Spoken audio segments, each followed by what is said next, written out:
Okay. Thank you again, everyone, for adjusting your schedules. This will be our final Gemara shiur. Oh, great. The light in here decided to go off in the Simcha room. Let me just turn it on. It's on the timer. So anyway, this will be our final Gemara shiur. Before I go on vacation, we'll be taking a few-week hiatus. I believe I sent out all the dates in an email. Not only is this our final Gemara shiur, there is a bris this Sunday, and I think my attendance is expected, which overlaps with our shiur, so I canceled Sunday shiur. If they decide that the bris is going to be after the early minyan, and we can still swing the shiur, I will let you know as soon as possible, because I would love to give that final Sefer Chinuch shiur before I go off. But if not, then okay. All right, we find ourselves on Yud Beis Amin Aleph 12a on the top. Previously in Maseches Sukkah, we were trying to determine the source for the following halacha. We learned that in order for something to constitute kosher schach, it needs to have two criteria. One, it cannot be susceptible to tumah, it can't be makabel tumah. Number two, it has to grow from the ground. So where we get this idea, what is the paradigm for this idea that schach is not makabel tumah and grows from the ground? So the first attempt that we made, that we left off with last time, was from a pasuk, the Eid Yalam in Haaretz. In Bereshis, it talks about this mist, this cloud emerging from the earth. And we said, we see that it emerges from the earth. And we said, what is makabel tumah? Rashi pointed out, kalim, vessels, food, beverages, certain mashkin that are, certain beverages, not the right word, liquids, and people. And the mist apparently doesn't qualify for any of those categories. However, the issue with that suggestion was that only works if you hold that a sukkah is modeled after the Ananei HaKavod, after clouds. But what if you hold that sukkahs commemorate actual sukkahs? So then why are we learning from the mist in the creation narrative? Then we said, maybe we could learn from animals, because there's a hekesh. It talks about the carbon chagiga. It says chag hasukos. So maybe the laws of a sukkah are similar to the laws of the chagiga. So then we said, yeah, but you can't put an animal on top of your sukkah and make schach out of it. It doesn't work that way. So we rejected that one, right? Imagine it. Now, okay, I didn't mean literally putting a cow on it. You could put leather on top as well. But we know you don't make schach out of leather. As I said, maybe in some of those, like one of those fancy neighborhoods, I'm not going to say by name, where they're always trying, where some people try to do the other. So like, they'll make their sukkah with leather on top. They won't just suffice with the sticks. Topi, I'm not sure what you think I'm referring to over here. Okay. I saw that smile. Okay.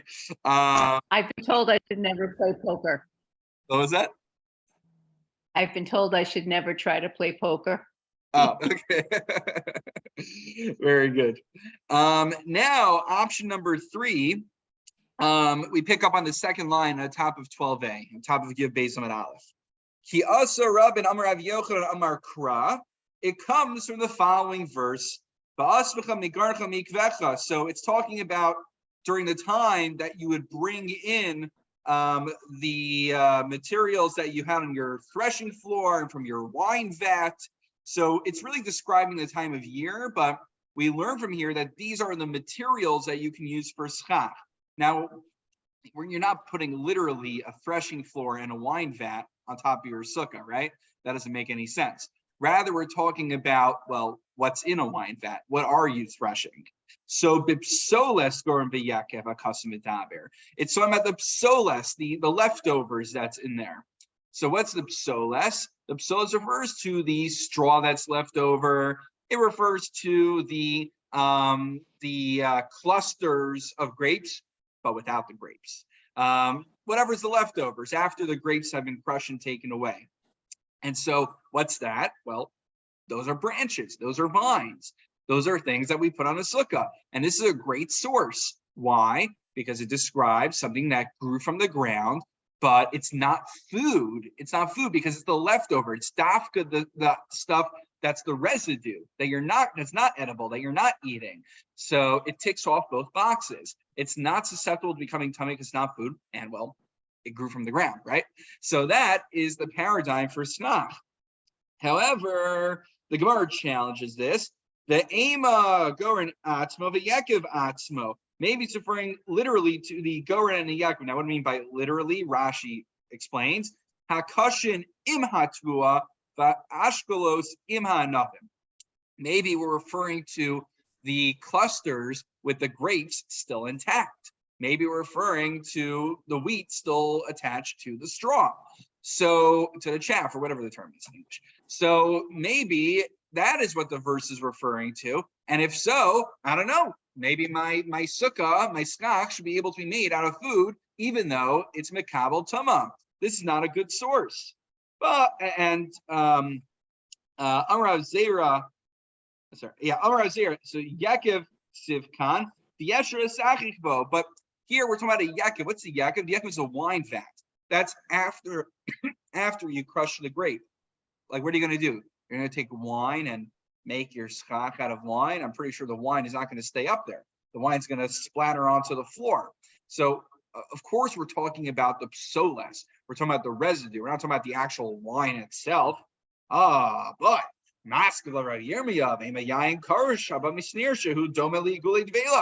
apparently, I don't know what it, maybe, it would be good. I wonder if the Koren edition has it. Usually, I'm not a big fan of the Koren Gemaras because I don't find them as user-friendly as Mesifta or Art Scroll, but what they do come in handy for is like historical details. They're really good with like bringing in like historical things. So if anyone have a Koren Gemara with them by any chance?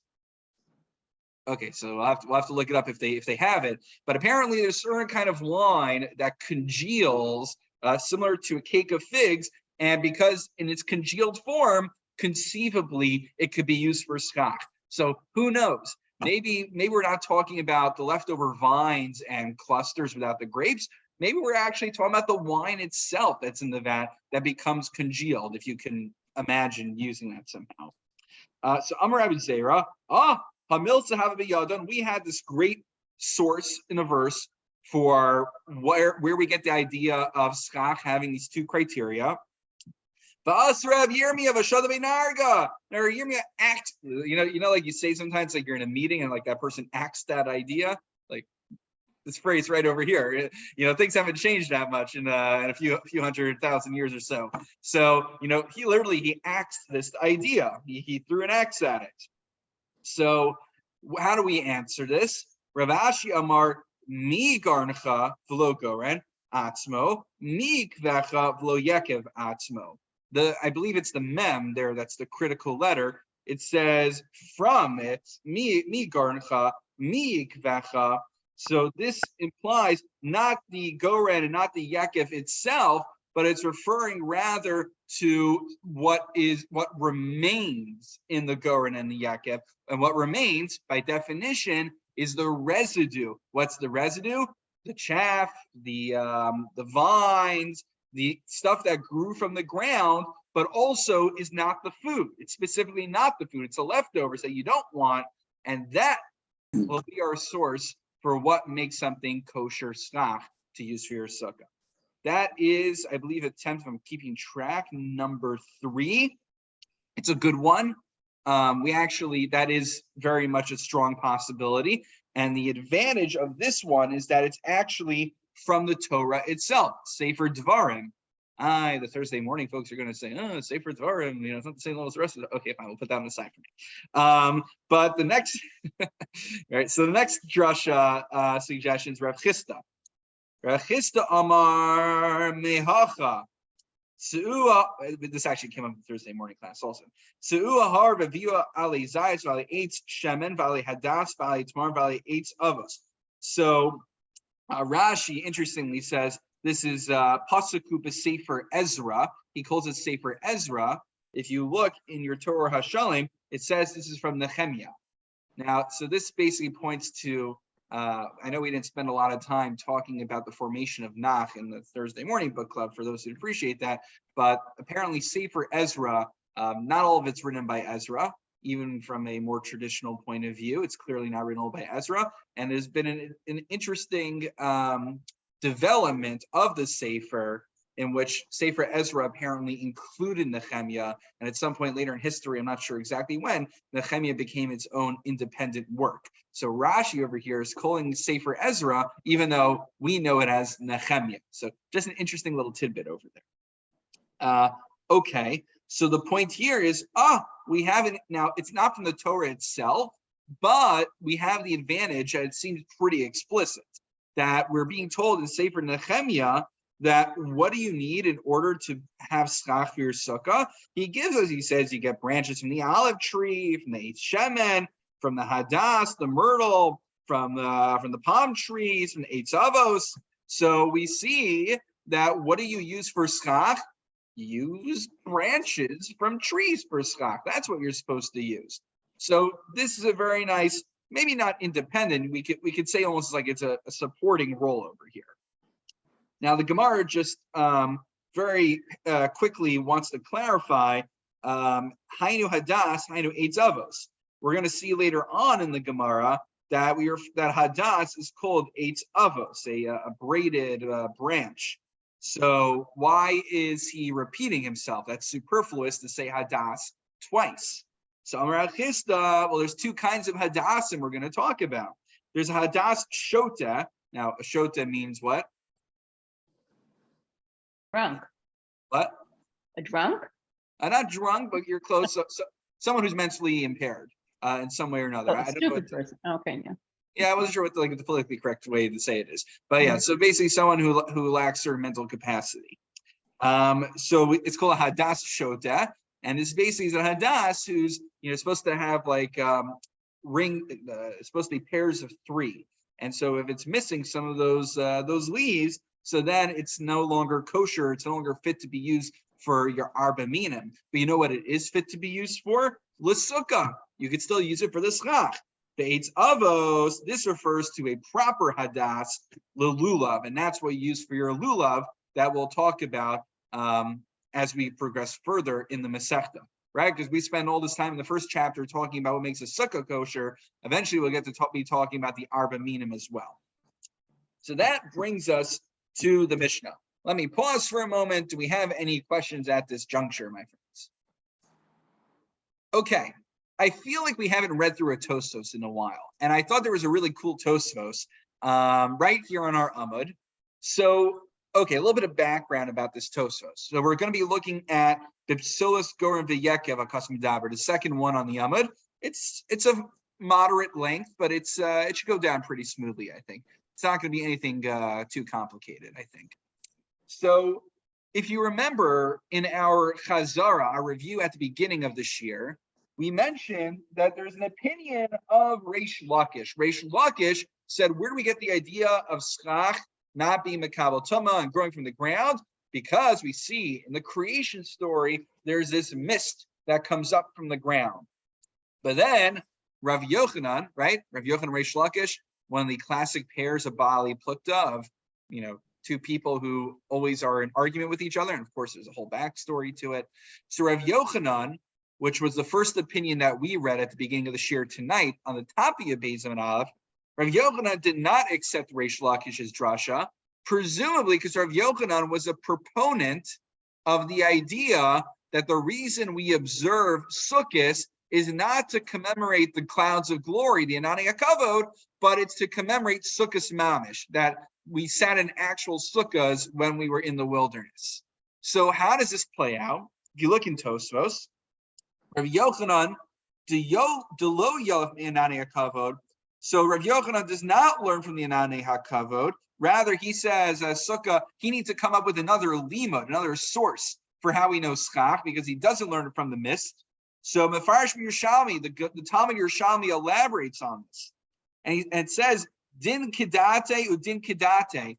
Both Reish Lakish and Rav Yochanan are consistent, not just halachically, but also, I don't know if theologically is the right term, but in how they, hashkafically as well.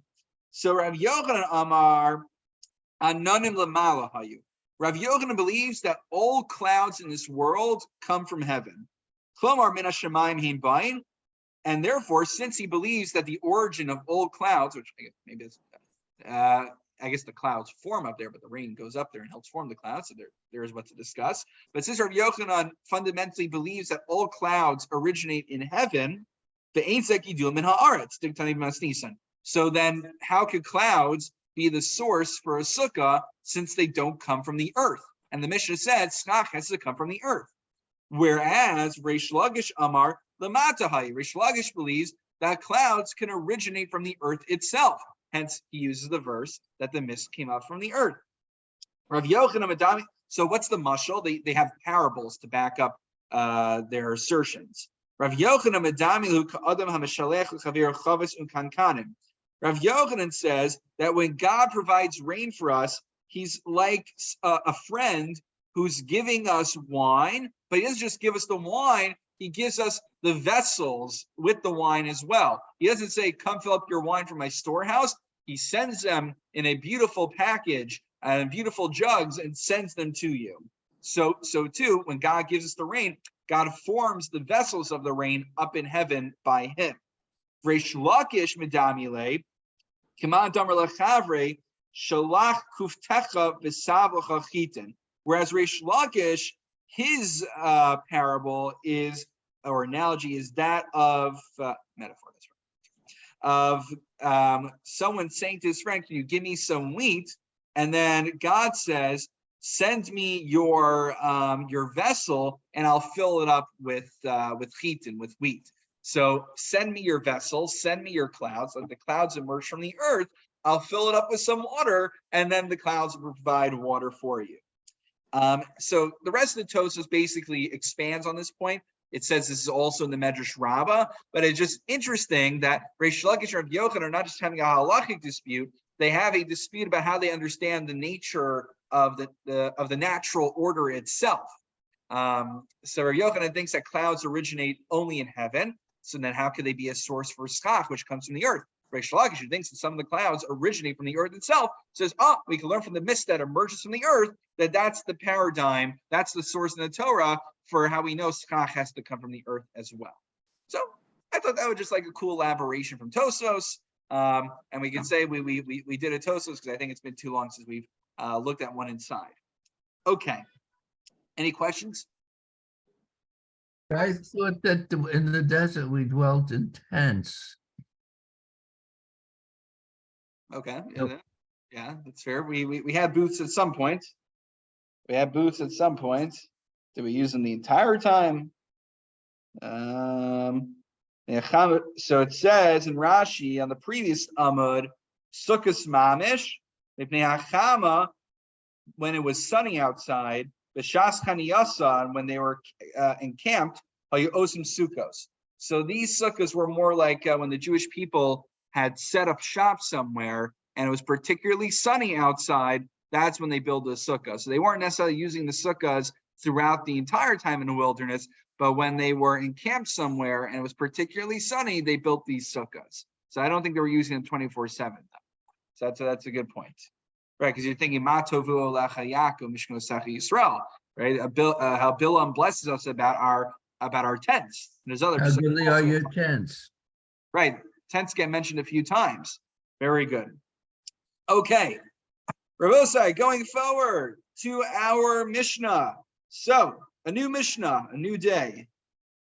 Chavile kash, v'chavile eitim, chavile zuradin. If you have bundles tied together of straw, of wood, and zradin, zradin Rashi tells us is min kanim hin she'osin zradin. So v'ogdin osam v'ogdin lachen behema ochlat son. It's some kind of, okay, I had to look up the term because I couldn't find a clear translation. Art Scroll calls it cane, apparently. Okay, Rashi says, what's the significance of it? It's something that when it's moist, you feed it to animals. L'chiyavshi, and when it dries, ondim lehesek, then you can use it for the fire. So, in other words, point being is 3 different examples of the same classification, things that you can use for schach on their own, but when you bundle them together for some reason, we'll talk about why it's an issue, you're not allowed to use them for schach. But if you untie them, they become kosher. There's a discussion, I believe, in the Rishonim, based on the previous sugya we had. Unclear if untying it is enough to render kosher, or if you need to be minaneav. You need to, right? Remember we talked about that, the machlokes Rav and Shmuel. Maybe you have to, shake it around, push it up a little bit, so that way you're putting it back and there's no issue tasalom and asoin. Okay, just little tidbit. I'll just finish 3 more words and then I'll take your question, Toby. And the Mishnah finishes ukulim shirs lefanos. Now, while we have all these strict parameters about what could be schach, all these things are still kosher 100% to serve as the walls of the sukkah. Toby. So when you talk about tying in bundles, is the issue that they're like a round bundle? Because like you have these bamboo mats that are tied together. Yeah. Each strand is tied together. Is that an issue? Yeah, so I think it's more circular. If you look at Tosfos, actually, Tosfos says the last one, the first Yerushalmi, the Ein Chavia Pesucha Me'asar V'Chamisha Kanim. It's like 25 chaff. What's the right word for it? 25 stalks. Thank you. 25 stalks or sticks or whatever that are bundled together. I think in a circular fashion. We're going to see the way you would store it if you were going to put it in storage, the way you would put it. So I think it's bundled up in a circular fashion. I don't have my Masifta Gemara with me, but does my Sukkah Gemara have pictures in the back here? No. But I looked in the Masifta Gemara, which has nice pictures in the back, and that's how they showed it there as well. So the issue is not the tying per se. Right. So the issue with bamboo mats, which you rightly point out is a halakhic controversy that we don't like to think about, is that we'll talk about later on, that there's an issue of using a mat, because we said, what is one of the conditions to be kosher schach? It cannot be susceptible to tumah. The issue is, one of the things in general it's susceptible to tumah is a kli. So what's a kli? A kli is not literally just a vessel that can accept things. A kli is like any kind of item that's functional, that serves a function. So a mat is a functional item, and so there's a question whether these bamboo mats are problematic and can be makabel tumah. So that's the question that's brought up over there. Okay, I actually was looking in the Masifta Gemara, not on this Amud, but the next one. They have a section where they have halacha l'maisa questions, and that's actually the topic. So, God willing, the first year when we come back, Toby, we may just elaborate on that very question. So, how about that? Okay, very good. So let's go into the Gemara. The Gemara, Amar Rav Yaakov, Shmais Mine Rav Yochanan Tarti. I learned 2 teachings from Rabbi Yochanan.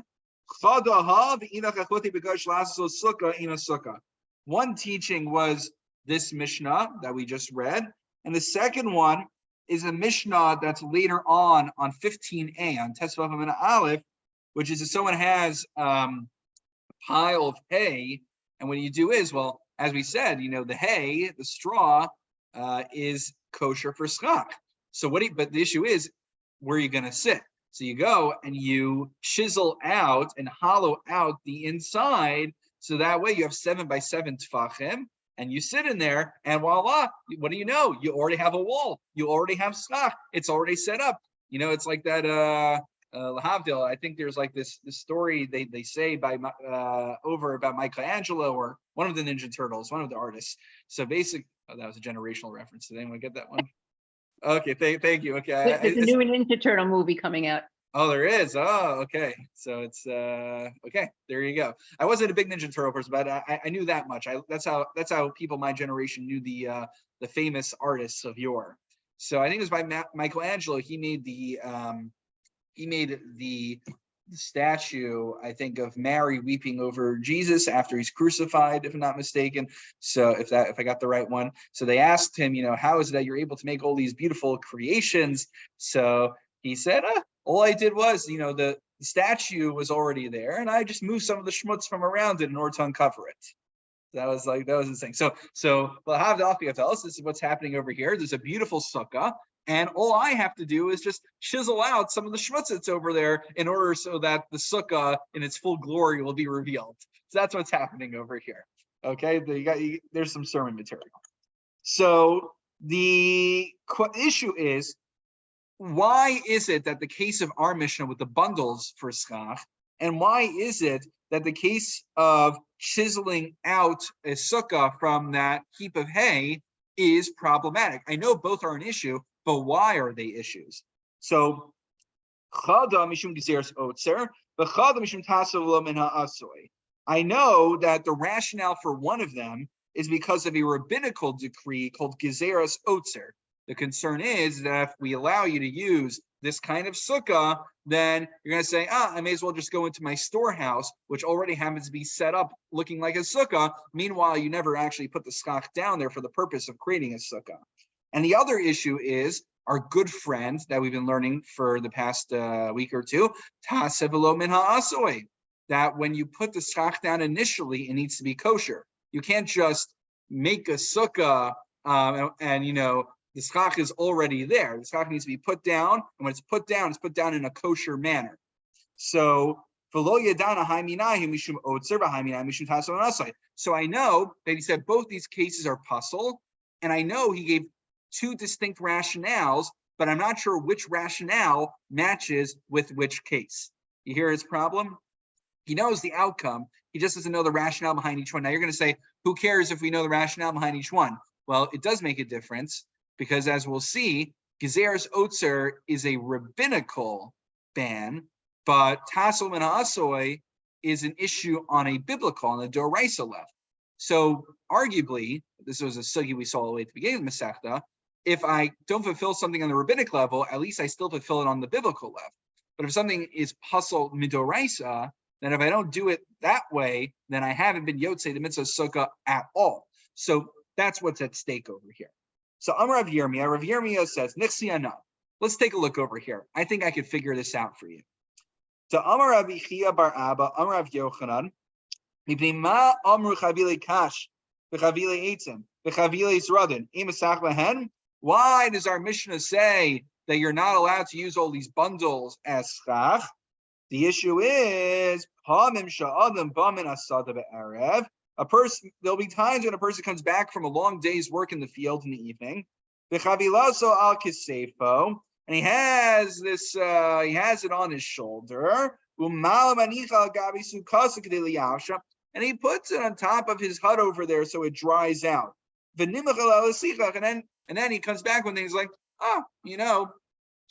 this. What do you know? I have schach over here. So the issue is, the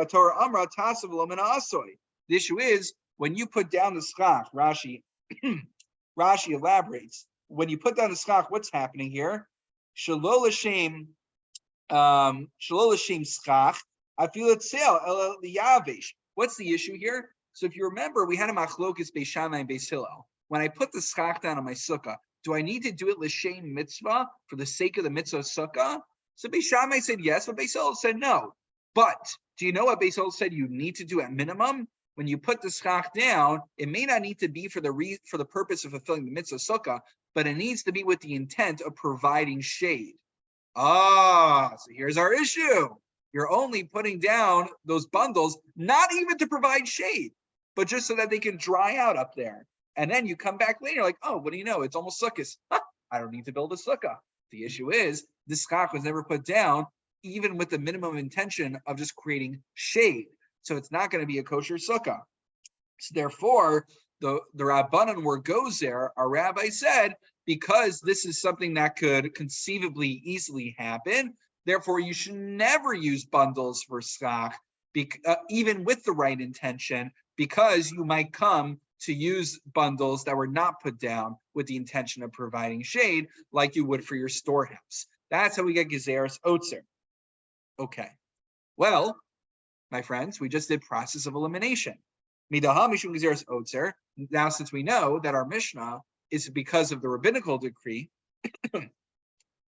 ha mishum tasavlumen ha'asoi. So then we can now figure out by process of elimination that when it comes to the case of chiseling out the heap of hay to make a sukkah, what's the issue? Tasevalomin ha'asoi. And it makes a lot of, not that the Gemara is the my haskama, but it makes a lot of sense. What's the issue here? The issue is you didn't put the schach on this sukkah, you just chiseled out the middle, but the schach was always there. So that's an issue, tasevalomin ha'asoi, because the schach is also, it's already there. No, you have to be taseh. You have to chisel out, have kosher walls, and only then put the schach on top. So that's an issue on a d'oraisa level. It doesn't fulfill the basic definition of a kosher sukkah. Okay. And Rav Yaakov Haktor B'chia Bar Abba Lo Shmiel. And Rav Yaakov, the reason he was confused was he never heard this teaching. Okay, so he never heard this elaboration. Very good. However, Amar Rav Ashi, is it so simple? I don't know. Maybe the issue with bundles is a concern. Maybe our mission is some issue on a doraisa level, tasav and asoy. And maybe what are you going to tell me that maybe it's not, or maybe I can just as easily say that the issue of chiseling out the heap of hay is a rabbinical issue, meaning it could be a case where I actually did take the hay that was on top after I chiseled it out and I put it back on. I was minanea. I moved it around. And I did it for the sake of the sukkah. So maybe only there it's discussing rabbinical issue. How could I be so sure? So this is why you have to read the words carefully. Rav Yochanan Amar Lecha, what would Rav Yochanan respond? Hacha, if you look in the words of our Mishnah, Diktani, what does our Mishnah say? Our Mishnah says, Ein misachachin behem. You shouldn't use them for schach. What does that language imply? Ein misachachin, it doesn't say puzzle, it doesn't say it's a non-kosher sukkah. It says you shouldn't use it. What's it mean you shouldn't use it? Lichatchilahu. It means ideally you shouldn't be doing it. Initially you shouldn't be doing it. De'em esachin mishum gezeres otzer, because rabbinically you're not supposed to do it. But it's not inherently an invalid sukkah. Hadoraisa shaper dani. On a biblical level, it is kosher. Whereas in the case of being choti the gadish, chiseling out the middle over there, there it says Eina Sukkah. It doesn't even have the status. It's not even classified in a kosher sukkah. That means even on a biblical level, it will not be a kosher sukkah because it's tasav lo min ha'asoy. So it's beautiful as you could see from the actual use of the language. And this is, I think we saw something similar on Beis and Aleph. I think on Beis and Aleph, we're talking about a mavoy. A mavoy also, we used a different kind of language. What did we say? If you look all the way back on 2a. So you remember in our Mishnah, the first Mishnah we saw, it said psula. It said that a sukkah that's over 20 amos is pasul. And then we asked why, when it comes to a mavoy that's over 20 amos, we say that, we don't say it's pasul, we say just adjust it. And one of the answers given is that sukkah doraisa tani psula, mavoy derabanan tani takanta. That a sukkah that is above 20 amos is pasul on the doraisa level. Therefore, it uses the lashon psula. But a mavoy, which is a rabbinical knack, you don't say pasul, you just say takanta, fix it. So it's a similar idea over here. If you look closely at the language, you can infer sometimes what is doraisa and what is derabba. So that's an important point, and it connects all the way back to the first shiur we had in the Masech. Okay, any questions? Paul. Yeah, this may be a silly question, but if the Gemara and the Halacha are so concerned about the schach being specifically intended for the purpose, why isn't it so concerned about the walls? Excellent question. I'm so glad you asked it because it actually goes literally into the next thing I wanted to talk about. You see, Paul and I made an arrangement before, and I paid him a few dollars, and he asked the question. So I'm gonna make sure I answer your question, right? Paul, hold me accountable, okay? Because I want to ask the following question, which I think will bring out your point. So I realized I missed something I want to share before the Mishnah. Remember, we were spending all that time talking about whether the sukkah we have is modeled after Yanane HaKavod, after the clouds, or after Sukkos Mamish. So the Aruch LaNer has a question that a lot of the later Achronim deal with. It's a very short line he writes. Aruch LaNer says, so that we have a bit of a question on Reish Lakish, who holds, Reish Lakish says that we learn from the mist, from the clouds. The cooling shares of the funnels. If it's true that we learn Sukkah from the Anani HaKavod, from the clouds, didn't the Anani HaKavod fully envelop us? The Anani HaKavod wasn't just on top, right? Remember all those midrashim about how they'd shoot the arrows in, and the Anani HaKavod would protect us and shoot back out, and all these fantastic things. So I would think the same rule that applies for the schach of the sukkah should also apply to the tefanos, the walls of the sukkah, right? And Paul, I think that's essentially your question, correct? So the Minchas Shlomo, or Shlomo Zalman Auerbach, in his Chidushim, answers your question. He says, Demash Nikra Sukkah, and this brings us back again, all the way back to the first Amud, to Beis Amud Aleph, to 2a in the Masechta. Demash Nikra Sukkah tzarech liyos dumya dahasa. What's it mean when we are trying to figure out what a sukkah is? Kavan de sukkah nikres al shem aschaf. What is a sukkah? Rashi at the beginning of the Masechta tells us it's nik, and Rashi over here also says nikres al shem haschach. Right? Sukkah, schach. The ikar of the sukkah is the schach. The defanos, there are parameters as we spend time talking about what makes the walls kosher. But the walls can be seen as a heichi timsa. The walls are almost like a means, but the schach is the primary part of the sukkah. So therefore, yalfinan mehasam dini schach. Therefore, even though it's true that Anani HaKavod fully enveloped us, we're inferring the laws of schach because that is the ikar part of the sukkah. Doesn't mean that every single aspect of the sukkah needs to be similar to Anani HaKavod. It's just the schach. Just a moment. And then he concludes by saying, and he says, for no reason at all of my colleagues or those who preceded me have given full shiurim trying to explain the Aruch LaNer and answer his question. He said the question is very obvious, is because as we've been talking about time and time again, especially beginning of Masechta, that the schach is the ikar part of the sukkah, and that's why we only infer to the schach itself. Okay, someone had a question. Phyllis? Yes, I'm a little confused. So is it the walls or the schach that's the ikar? The schach is the ikar. So why do we make a bracha on the schach? Why do we make a bracha on the sukkah? Leishei b'sukkah. Yeah, but why don't we make a bracha on the schach? Well, again, if you understand that schach and sukkah share the same root, when you're saying sukkah, you're really, in that word is schach. I see. Okay. But you do need the whole gestalt.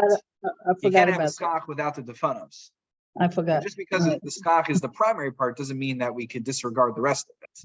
We still need the rest of it. Okay, very good. So that was what I wanted to share with you this evening. God willing, we'll pick this up when I'm back. I believe I sent the dates out in an email. I have to send those dates to Matt as well. I'll send that to him so that way none of you get confused on the daily virtual. And I'll see if I can manage to swing the Sefer Chinuch. Assume that there's no shiur this Sunday morning, but if I can swing it, I will try to make it work. Maybe I could do it before davening. I have to figure it out.